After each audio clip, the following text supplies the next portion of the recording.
Hello guys, good morning. So, tayo umikot ngayong umaga para maghanap ng mauulam. So ito guys, libre ito. Ayan, ito. Alam nyo ba ito guys? Dito sa probinsya, sa mga taga-probinsya, paborito ito guys. Ito yung talbos ng bago. Yung bago, isang ora ng punong kahoy na namumunga. Yung bunga kinakain din. Masarap, parang mani. Tapos ito naman yung talbos, ginugulay. Ang sarap po dito guys. Yan. So ito naman po yung papaya. Kumuha tayo sa tabindaan. Yung mga ligaw na papaya na tumutubo sa tabindaan lang, sa gubat. Nakakuha tayo ng 4 na peraso.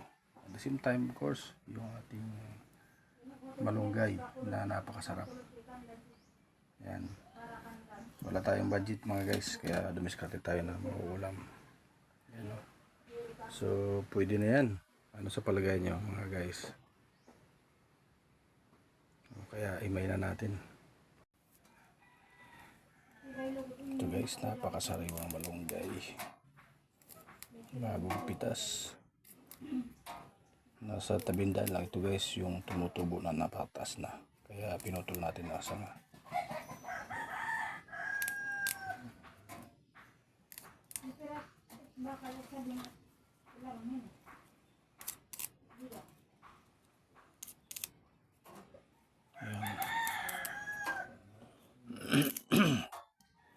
Ang ipanduluto natin ito guys ay gata.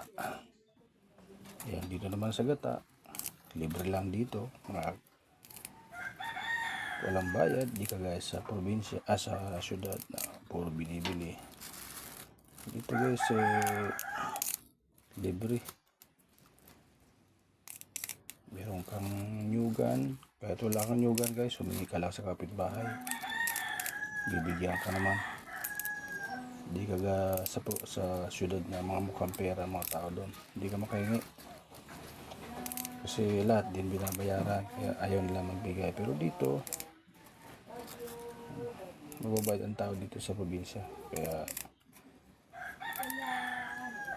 makakahingi ka ng gulay.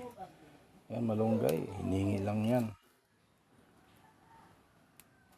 Pag wala kang gulay, malunggay, bigyan ka daw ng ampalaya, anumang gulay. Pero siyempre dapat magtatanim ka para sa susunod edi ka naman manghingi, kasi na kayo naman kung araw-araw ka manghingi.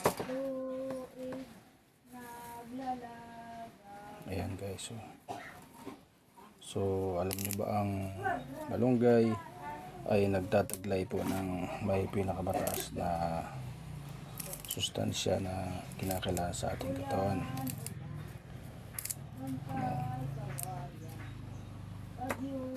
Yan po yung malunggay or moringa. Itong mga dahon ay pwedeng gawing tea, herbal tea. Papakulat mo lang, tapos yung sabaw ay inumin mo.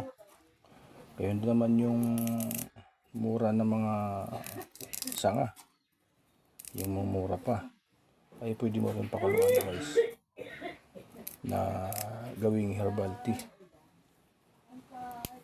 Ayan, so ganyan lang po dito sa Bisa guys. Marami na akong tanim na malunggay. Hindi pa lang pwedeng kuhanan ng dahon dahil maliit pa yung dahon, pero marami akong tanim dyan guys na malunggay. Yan yung talbos ito, yan ay sinasama ko na sapagkat masarap po yan.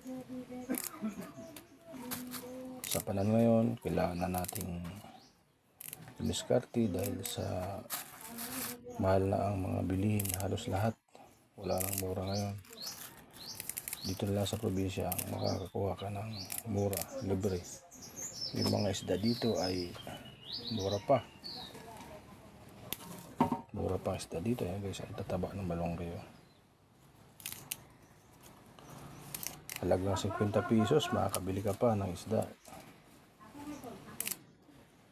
Pero sa Maynila, nako, yung 50 pesos mo wala. Kakabili yung luto na isang piraso putol, kalahati. Ganun. Dito yung 50 pesos mo, kakilala ka, kaibigan ka. Nako. Lalo pagka yung nahuli nila idilis, nako. Ang ibibigay sa iyo, madami, mga 1 kilo mahigit. One time guys, bumili ako ng pumunta ko dun sa daungan ng mga may isda. Dilis ang nabili ko. 50 pesos guys, mahigit 1 kilo. Isang dakot ng 2 kamay. Sawa ko guys, mga 4 na araw kong inuulam, paksiw, adobo, iniinit-init lang. Sapat na guys. Yan, yung taba nito, yung talbos nito. Putulin ko lang ng ganon, tapos ganyanin. Masarap na gulay guys, talbos. Andyan yung sustansya. Ayan, thank you for watching mga guys. God bless po sa inyo lahat. Mabuhay po kayo.